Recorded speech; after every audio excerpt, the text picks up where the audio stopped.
Let's go. Overrated. I never played that game at all, and yeah, too old.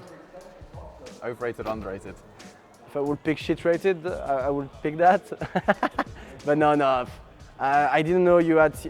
There were UKCS. I didn't know there are players over there. So only Alex is underrated. The rest, I don't care.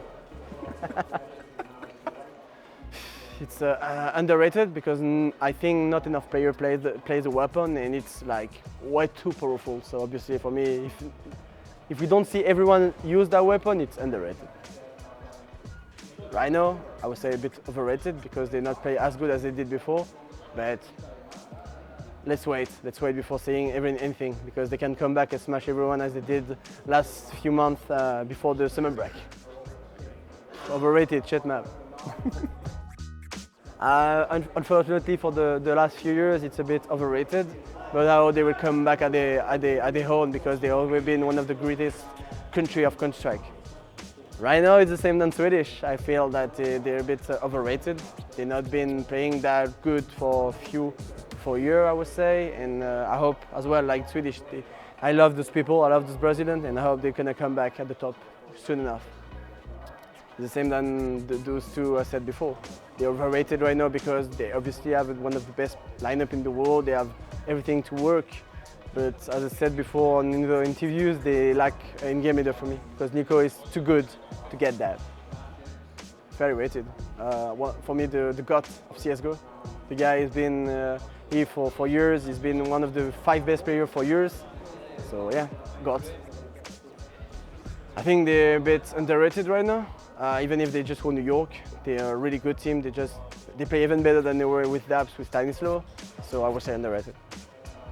Fairly rated. It's good. It's a good map for me. I like it. Fairly rated right now. We're not the best. We're not the worst. We're okay. Underrated because obviously most of the incoming players came from that league, so obviously underrated. They're fairly rated. They're obviously the greatest CS team of history for me. The team plays so good, individually they're so good as well. So I would say fairly rated. I think right now it's a bit overrated because of his. I mean, he was banned for 3 months. He did one event. He didn't play good. It was his worst performance ever on LAN. So I would say a bit overrated, but that's not the main anything. The guy, I know that's the guy who's been the best player in the world for 2 years. He can come back at that level. I know that. So I hope he's gonna come back because he's one of the genius we have on Counter-Strike. Very rated. The guy is the best player in the world. Even if he's been not struggling, because I would love to have his stats the last 3 months, but he's not as good as he was the last year. I mean, for a year. And once again, you cannot be at the top all the time. The stat he had was just incredible. Very rated. The guy is the second best player in the world, so nothing to say. Very rated. I like the map, and it doesn't change much from the old ones, so I like it, and that's it. And for me, it's the same than Counter-Strike. It's been maybe right now it's a bit overrated, but the guy is just the in-game leader of his team, and it doesn't make sense for me. When you can be one of the top 3 best players in the world, you can't be the in-game leader because the guy is way too good. So I hope he's gonna come back at that level because that was beautiful to see a lot of one-taps.